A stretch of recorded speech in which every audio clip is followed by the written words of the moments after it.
కడప జిల్లా వైద్య ఆరోగ్య శాఖ అధికారి నాగరాజుపై అనేక అవినీతి అక్రమాల ఆరోపణలు వెలువెత్తడంతో డీఆర్సీ సమావేశంలో జిల్లా ఇన్ఛార్జ్ మంత్రి సవిత స్పష్టంగా ఇలాంటి అధికారి అవసరం లేదని వెంటనే ప్రభుత్వానికి సరెండర్ చేయాలని ఆదేశించారు.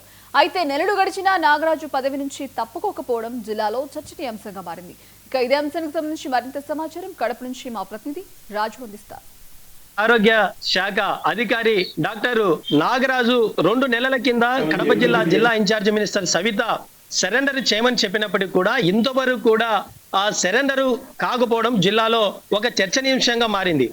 సాక్షాత్తు డిఆర్సీ మీటింగ్ లో ప్రజాప్రతినిధులు ఉన్నటువంటి ఆ యొక్క మీటింగ్ లో అంతేకాదు జిల్లా కలెక్టర్ ఉంటారు, మరి అదే విధంగా కూడా జిల్లా ఇన్ఛార్జి మినిస్టర్ సవిత కూడా ఉన్నటువంటి నేపథ్యంలో వైద్య ఆరోగ్య శాఖలో వచ్చినటువంటి ఆరోపణలకు సంబంధించి ఆమెకు ఏమైతే ఆరోపణలు వచ్చాయో మరి ఆ ఆరోపణలు బేసిక్ చేసుకొని వెంటనే నాగరాజు సరెండర్ కావాలని చెప్పి ఆదేశించినప్పటికీ కూడా ఇప్పటి వరకు కూడా డిఎంహెచ్ఓ నాగరాజు సరెండర్ కాకపోవడము జిల్లాలో ఒక ప్రశ్నార్థకంగా మారిందని చెప్పవచ్చు. జిల్లా ఇన్ఛార్జి మినిస్టర్ చెప్పినప్పటికీ కూడా ఆమె మాటకు విలువ లేదా అనేటువంటిది ఒక కడప జిల్లాలో ఒక ఆ టాపిక్ ఉందని చెప్పవచ్చు. అయితే ప్రధానంగా ఈ యొక్క డిఆర్సీ మీటింగ్ లో ముఖ్యంగా జిల్లాకు సంబంధించినటువంటి డెవలప్మెంట్ విషయం కావచ్చు, మరి జిల్లా అధికారులకు సంబంధించినటువంటి విషయాలన్నీ కూడా ఈ డిఆర్సీ మీటింగ్ లో జరిగి చర్చించడం జరుగుతుంది. అదే విధంగా ఈ యొక్క డిఆర్సీ మీటింగ్ లో మినిట్ కూడా ప్రభుత్వానికి పంపి ప్రభుత్వం నుంచి కూడా మరి ఆర్థిక సహాయాన్ని కూడా తీసుకోవడం జరుగుతుంది. ఈ యొక్క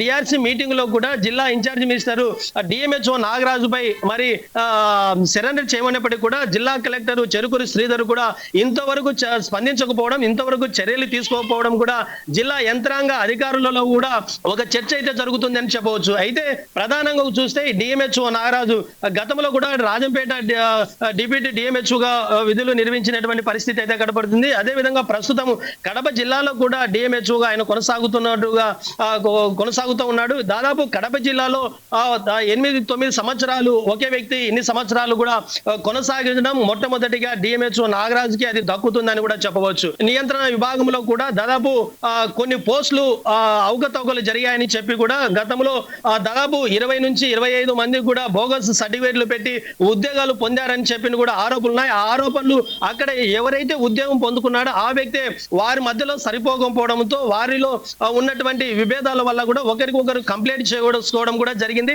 అప్పట్లో కూడా ఆ యొక్క 2023లో కూడా ఈ యొక్క బోగస్ సర్టిఫికేట్ విషయంలో కూడా అనేక మీడియా కథనాలు వచ్చాయి.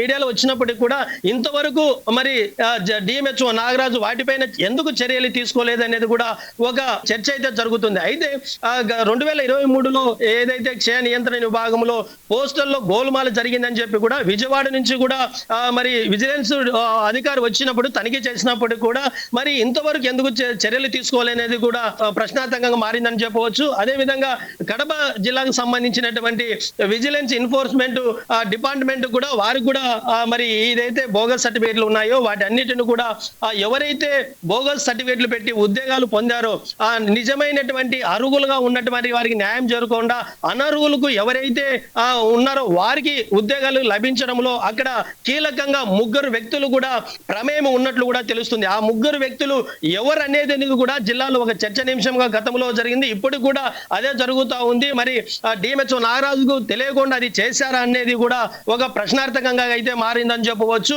ఈ డిఎంహెచ్ఓ నాగరాజును సరెండర్ చేయమని జిల్లా ఇన్ఛార్జ్ మినిస్టర్ స్వయంగా చెప్పినప్పటికీ కూడా ఆయన మాటను ఒక బేగతారు చేసినారనేటువంటిది కూడా వినపడుతుంది. ఒక డిఎంహెచ్ఓ 2 నెలల నుంచి కూడా ఇంతవరకు జిల్లా కలెక్టర్ ఎందుకు చర్యలు తీసుకోలేదు, లేకపోతే ఏమైనా పలుకుబడి అడ్డు వస్తుందా, లేకపోతే తన అధికారాన్ని అడ్డు పెట్టుకుని ఏమైనా ప్రయోగం చేస్తున్నాడు అనేటువంటిది కూడా ఒక సందేహాలు వినపడుతున్నాయి. ఇప్పటికైనా జిల్లా అధికార యంత్రాంగంలో భయం ఉండాలంటే, ఒక ఇన్ఛార్జ్ మినిస్టర్ చెప్పినటువంటిది అమలు జరగాలంటే ఇప్పుడు డిఎంహెచ్ఓ నాగరాజు సరెండర్ అవ్వాల్సినటువంటి పరిస్థితి అయితే ఉంది. Over to studio.